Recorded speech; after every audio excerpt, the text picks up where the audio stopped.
जब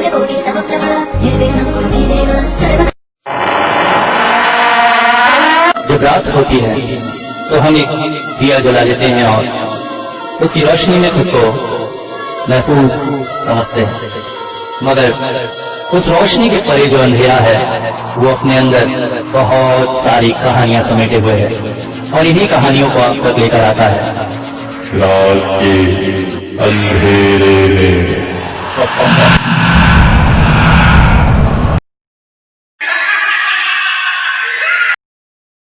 आज तारानाथ कुछ अलग ही मूड में थे। बिना हमारे बोले ही चाय की चुस्कियां लेते हुए बोल पड़े, देखो इस दुनिया में जो है प्रेत योनि नाम की एक योनि होती है जिसे इंसान अपने बुरे कर्मों से प्राप्त करता है या फिर उसकी कोई इच्छा अधूरी रह जाए तो प्रेत योनि में चला जाता है। हालांकि दूसरी भी कई योनियां होती है मगर प्रेत योनि का एक अलग ही स्वरूप है। दूसरे रूप में स्त्री पुरुष अलग अलग तरह से होते हैं, जैसे स्त्रियां चुड़ैल, डाकिनी, शाकिनी आदि बनती हैं और पुरुष भूत, पिशाच, ब्रह्म राक्षस आदि। मगर प्रेत योनि एक ऐसी योनि है जिसमें स्त्री और पुरुष दोनों ही रह सकते हैं, प्रेत और प्रेतनी के रूप में। कभी कभी ये भी सुनने में आता है कि प्रेत और प्रेतनी का विवाह भी होता है। प्रेतनी रूप जो होता है वो अपेक्षाकृत नर्म स्वभाव का होता है। बच्चों के प्रति इनमें कुछ लगाव भी पाया जाता है, मगर प्रेत योनि बहुत ही सख्त स्वभाव की योनि है। ये दूसरों को सिर्फ नुकसान पहुंचाने का काम ही करते हैं। मेरे जीवन में भी कुछ ऐसे लोगों से मिलना हुआ जो प्रेतग्रस्त थे। दो कहानियां तो मैं सुनाता हूं, एक प्रेत की, एक प्रेतनी की। मेरी वास्तविक अनुभव तो नहीं है मगर ये कहूंगा कि इन्हें ठीक करने के लिए अंत में मुझे आना पड़ा। अब कहानी के अंत में फिर तुम पूछोगे कि क्या हुआ, इसलिए पहले ही बता दे रहा हूं कि बाद में इन्हें मैंने प्रेत मुक्त किया। तो सबसे पहले सुनो एक डॉक्टर साहब की घटना। अब डॉक्टर है तो समझ सकते हो भूत प्रेत आदि पर विश्वास तो होगा नहीं। ये कहानी है डॉक्टर नरेंद्र की।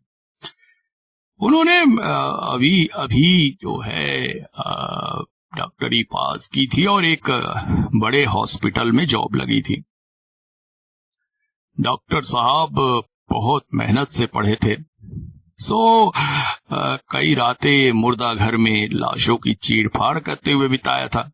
डर भय नाम का कोई बात ही नहीं जानते थे। सीनियर ने कहा, देखो नरेंद्र, थोड़ा इंटीरियर गांव की तरफ भेज रहा हूं तुम्हें।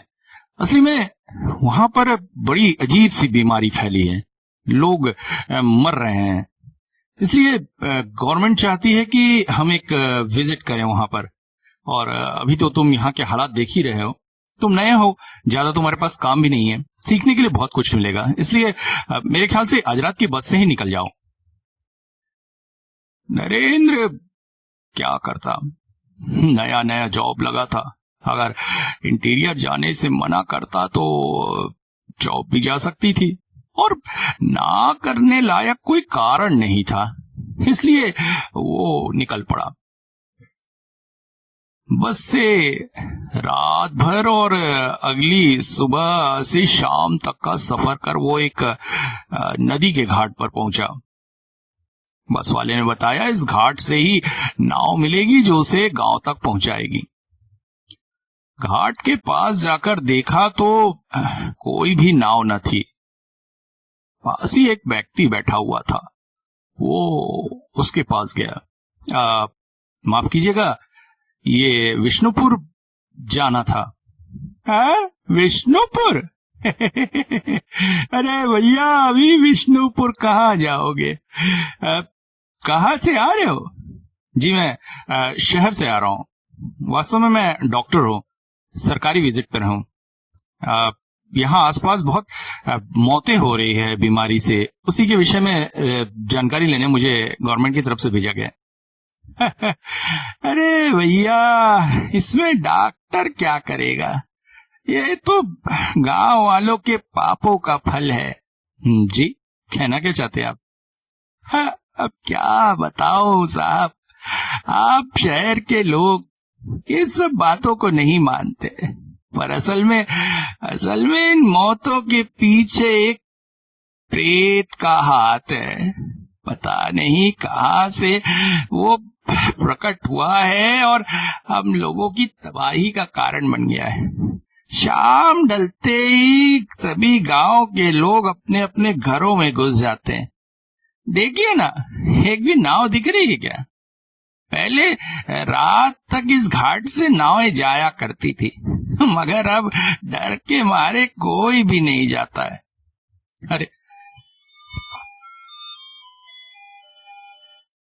अब कैसी बात कर रहे हैं आप?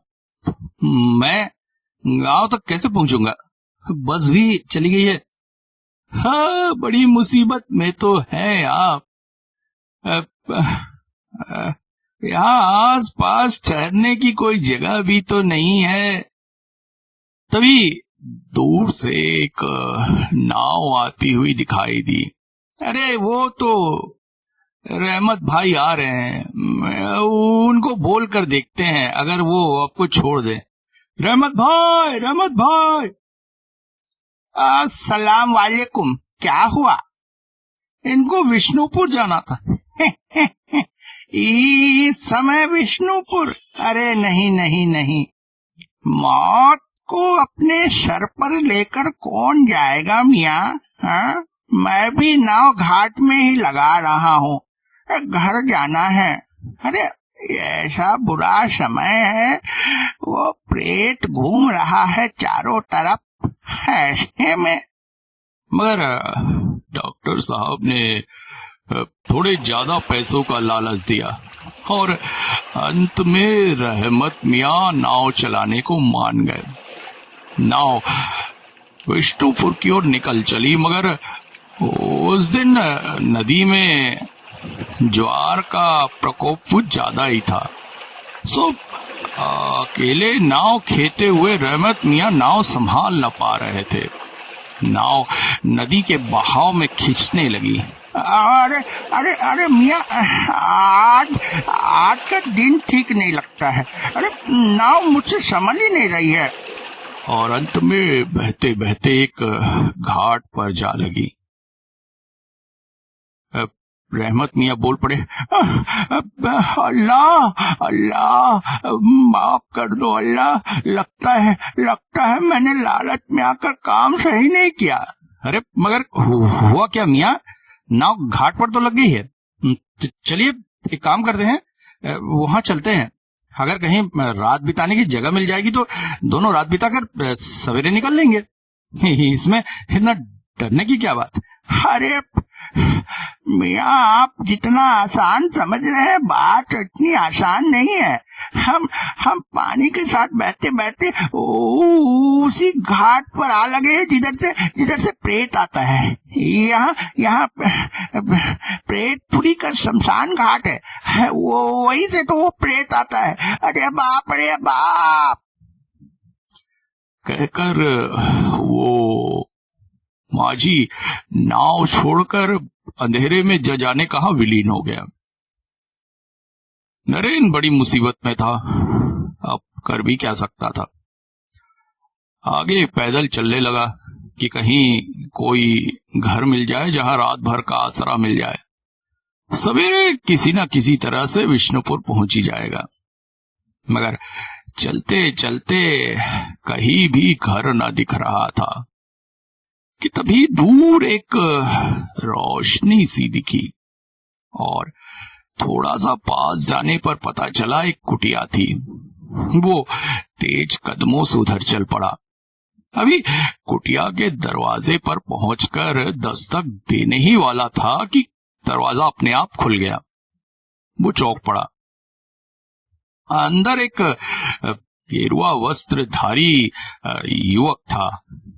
उसे देखते ही बोल पड़ा, आप कौन हैं और कहां से आ रहे हैं? नरेंद्र बोला, मैं शहर से आ रहा हूं। असली में मैं डॉक्टर हूं। सरकारी निरीक्षण में यहां आया था। यहां पर बहुत सी मौतें हो रही हैं, उसी का निरीक्षण करना था। अच्छा, आपको यहाँ के प्रेत के बारे में कुछ भी नहीं पता क्या? नहीं, अभी माझी और एक व्यक्ति ने बताया। इसी डर से माझी नाव छोड़कर भाग गया। अब सारी बात क्या बाहर खड़े होकर करेंगे? अंदर आइए। झोपड़ी के अंदर जाकर नरेंद्र ने देखा वहां पर ऐसा कोई अजीब सामान वगैरह कुछ भी नहीं था। खाली सी झोपड़ी थी। नरेंद्र बोल पड़ा, आप यहीं रहते हैं? हाँ। यहाँ तो कोई भी सामान नहीं दिख रहा है। खाना वगैरह कैसे पकाते होंगे? अरे मैं एक गरीब तांत्रिक हूं। यही रहकर तंत्र साधना करता हूं। गांव से भिक्षा में जो मिल जाए वही खा लेता हूं। कभी कभी भूखे पेट ही दिन गुजर जाते हैं। इसीलिए कोई सामान असबाब नहीं रखा है। एक प्रश्न और पूछ सकता हूं? पूछिए। गांव वाले बता रहे थे कि शाम ढले यहां प्रेत का खतरा है, तो आपने दरवाजा कैसे खोल दिया? प्रेत जब आता है तो बिना पांव की आवाज किए आता है। मुझे आपके पैरों की आवाज सुनाई दी। मुझे समझ में आ गया कोई इंसान ही है, इसीलिए मैंने दरवाजा खोल दिया। ओ, अच्छा। मगर ये प्रेत की बात है क्या? देखिए, मैं एक डॉक्टर होने के नाते इन सब बातों पर विश्वास नहीं करता हूं। मुझे पता है आप लोग इन सब बातों को नहीं मानेंगे जब तक खुद न देख लें। हाँ, वो तो होने से रहा। पर बताइए ना जरा कि प्रेत की घटना असली में है क्या? देखिए, ये एक ऐसी घटना है जिसे मानो तो है, न मानो तो कुछ भी नहीं है। मगर वास्तविकता तो यही है कि आज एक मुसीबत गांव पर आई हुई है। वास्तव में ये एक लड़के की मूर्खता की वजह से हुआ। अब ये प्रेतपुरी का शमशान घाट है। आसपास के सभी गांवों से लोग यहां शवदाह करने आते हैं। इस टापूनुमा जगह को शमशान घाट में बदल दिया गया है। आसपास कोई भी घर आदि नहीं है।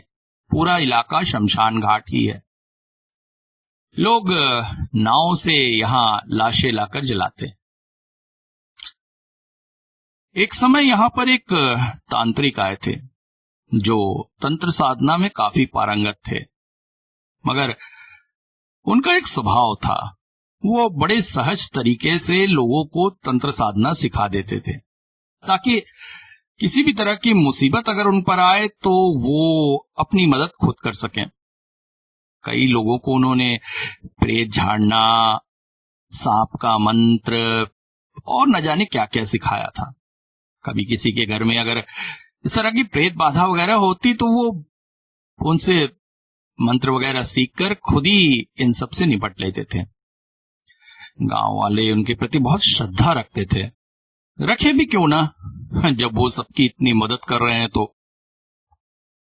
ऐसे ही एक लड़का विवेक उनके पास आया। उसे प्रेत सिद्धि सीखना था, मगर उसके मन के विचार अच्छे नहीं थे। वो प्रेत सिद्धि करके बुरी वासनाओं को पूरा करना चाहता था। तांत्रिक उसके मन की भावनाओं को समझ गए और उसे दुत्कार दिया और कहा, जीवन में कभी भी वो तंत्र साधना नहीं सीख पाएगा। मगर वो लड़का भी अजीब तरह का जिद्दी था। अपनी माता पिता की इकलौती संतान, बचपन से उसके माता पिता ने उसकी हर इच्छा को पूरा किया था, इसलिए जिद्दी सा हो गया था। उसे भी जिद चढ़ गई कि वो प्रेत साधना सीख कर रहेगा। वो चुपचाप तांत्रिक की दिनचर्या का निरीक्षण करने लगा। एक रात तांत्रिक प्रेत साधना कर रहे थे। तांत्रिक ने प्रेत को बुलाया और एक मृत शरीर में प्रविष्ट कराया। उसके बाद प्रेत से कुछ काम करवाया, फिर प्रेत को मुक्त कर दिया। विवेक छुप छुप कर ये सारी क्रियाएं देख रहा था। उसने बड़ी शिद्दत से मंत्रों को सुना और याद कर लिया, और जैसे ही साधना पूरी हुई वो तांत्रिक के सामने उपस्थित हो गया और क्रोध में जलता हुआ बोला, क्यों रे, तू मुझे प्रेत साधना नहीं सिखाने वाला था ना? देख, मैंने छुप छुप कर तेरे सारे मंत्रों को याद कर लिया है। अब मैं भी प्रेत साधना करके अपनी सारी इच्छाएं पूरी करूंगा और तू प्रेत बन के भटकेगा। कहते हुए उसने एक धारदार चाकू से तांत्रिक के सीने पर वार किया। तांत्रिक छटपटा कर जमीन पर गिर पड़ा और मरते मरते बोल गया, मूर्ख, तूने प्रेत जगाने का मंत्र तो जान लिया है, मगर ये मंत्र तुझे तबाह कर देगा। कहकर तांत्रिक ने प्राण त्याग दिए। यहां बता दूं कि विवेक एक मूर्ख लड़का था, क्योंकि तांत्रिक ने प्रेत जगाने के मंत्रों का उच्चारण तो जोर जोर से किया था, मगर प्रेत को मुक्त करने के मंत्रों का उच्चारण नहीं किया था। उसे मन ही मन किया जाता है और गुरु से ही उसे प्राप्त कर सकते हैं। प्रेत जगाने के बाद उसे शरीर से मुक्त करना अत्यंत आवश्यक है, अन्यथा वो प्रेत जगाने वाले को ही मार देता है और फिर उसके शरीर पर निवास करने लगता है, क्योंकि प्रेतों को अपनी इच्छाएं पूरी करने के लिए किसी न किसी शरीर की जरूरत होती है। अमावस की रात को विवेक प्रेत साधना में बैठा। उसने प्रेत जगा भी लिया और एक शव में उसे प्रविष्ट कराकर उससे मनचाह काम करवाया, मगर जब प्रेत ने उससे मुक्त करने की बात कही तो वह असमर्थ हो गया। प्रेत ने उसे मार डाला और उसके शरीर में रहने लगा। तब से विवेक का वो शरीर प्रेत को लिए लिए गांव में घूम रहा है और वही लोगों को मारकर खाता है, क्योंकि प्रेतों को इंसानी मांस बहुत अच्छा लगता है। काफी अच्छी कहानी थी। अब थोड़ा सा पानी मिल सके क्या? कब न जाने पानी पिया था, उसके बाद से पानी नहीं पी पाया हूं। अचानक उस व्यक्ति ने देखा कि घड़े में पानी खत्म हो गया था। वो बोला, आप थोड़ी देर बैठिए, पास ही में तालाब है, मैं पानी ले आता हूं। अरे नहीं, रहने दीजिए, रात गए, आप बाहर जाएंगे? नहीं, मेरे लिए इतना कष्ट मत कीजिए। कैसी बात कर रहे हैं? अतिथि प्यासा हो तो फिर आतिथ्य कैसा?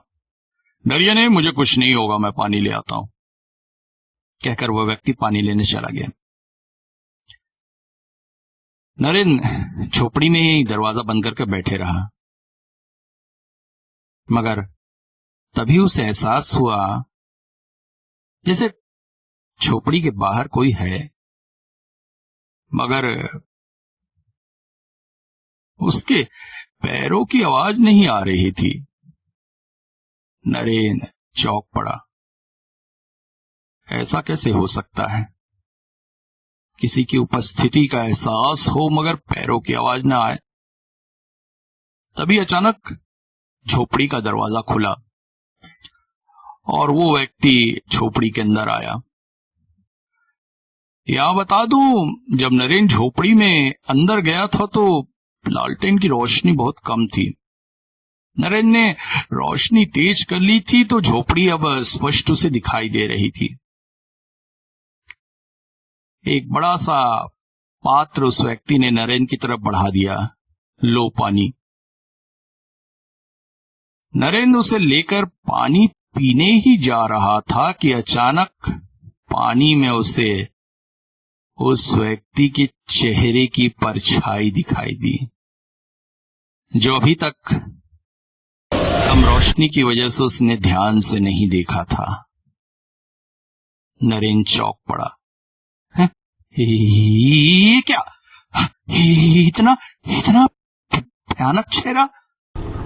और अगले ही पल उसने निरीक्षण किया उस व्यक्ति का और पाया कि उसके पैर उल्टे थे। तुम लोग उल्टे पैरों के विषय में क्या जानते हो? जी, उल्टे पैर मतलब वही ना, चुड़ैल वगैरह के जैसे उल्टे पैर होते हैं। यही तो तुम लोग मूर्खता कर जाते हो।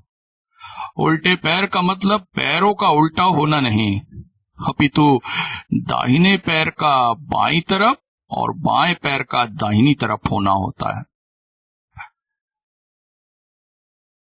ऐसे जीवों के अंगूठे कभी एक दूसरे को स्पर्श नहीं करते हैं। नरेन ये सब देखकर चौंक पड़ा। तो क्या वो इतनी देर से विवेक के साथ झोपड़ी में बैठा हुआ है? उसने पानी का घड़ा उठाकर विवेक की तरफ फेंक दिया और तेज कदमों से झोपड़ी से बाहर दौड़ पड़ा। दौड़ते दौड़ते दौड़ते दौड़ते उसने आसपास का निरीक्षण किया तो बहुत सारी लाशें जल रही थी। ओह, वो तो शमशान में था। और तभी उसने महसूस किया कि उसके पीछे कोई तेज कदमों से चला आ रहा है। एक तीखी सी आवाज उसके कानों में पड़ने लगी, जैसे कोई चीखता हुआ सा उसके पीछे चला रहा था। नरेन दौड़ता गया, असहाय सा किसी को खोजता हुआ वो दौड़ने लगा। और दौड़ते दौड़ते दौड़ते दौड़ते अचानक एक पत्थर से टकराकर जमीन पर गिर पड़ा। जब नरेन की आंख खुली तो उसने पाया कि वो नदी के किनारे है और बहुत सारे लोग उसके चारों ओर खड़े हैं।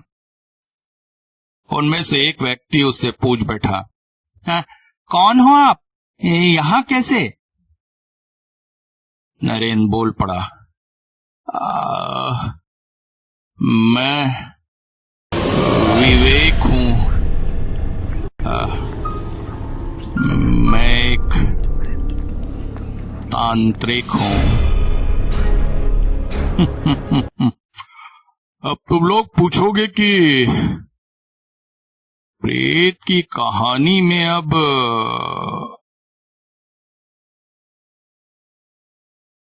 विवेक का आगमन कहां से हो गया?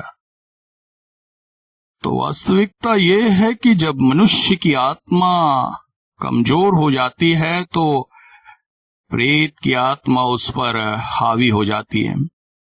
विवेक की प्रेत आत्मा उस शमशान में ही भटक रही थी। उस प्रेत ने विवेक के शरीर पर कब्जा कर लिया था, मगर विवेक की आत्मा तो वहां से मुक्त नहीं हो पाई थी। जब नरेंद्र जमीन से टकराकर गिरा तो उसकी आत्मा कमजोर पड़ गई। विवेक की आत्मा ने उसके शरीर पर कब्जा कर लिया। इसके बाद नरेन का शरीर मेरे पास आया। मैंने विवेक के मुख से ही ये सारी कहानी सुनी थी और फिर तंत्र प्रक्रिया से उस प्रेत को और विवेक को मुक्ति दिला दी और नरेंद्र की आत्मा को एक बार फिर से उसके शरीर में प्रविष्ट करा दिया।